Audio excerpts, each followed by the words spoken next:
এই বইটা হলো পাস মেডিসিন এমআরসিপি পার্ট 2 এর কোশ্চেন ব্যাংক। তো এখানে একটা ইন্টারেস্টিং কেস পেয়েছি।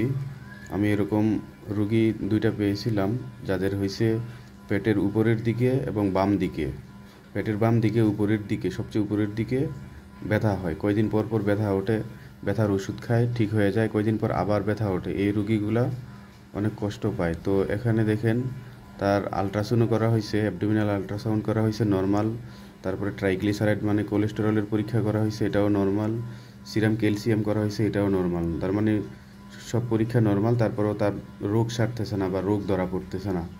তারপরে কিন্তু এটা তার এই নর্মাল পরীক্ষাগুলোর বাইরেও আরেকটা পরীক্ষা বাকি থাকে যেটা সচরাচর দেওয়া হয় না বা করা হয় না, এটা হচ্ছে সিরাম IgG4। এটা একটা অটোইমিউন ডিজিজ। তো এই রোগীর এই পরীক্ষা না করা পর্যন্ত তার রোগ ধরা পড়বে না। এর জন্য এই পূর্ণাঙ্গ এই পরীক্ষার মাধ্যমে তার রোগ ধরা সম্ভব।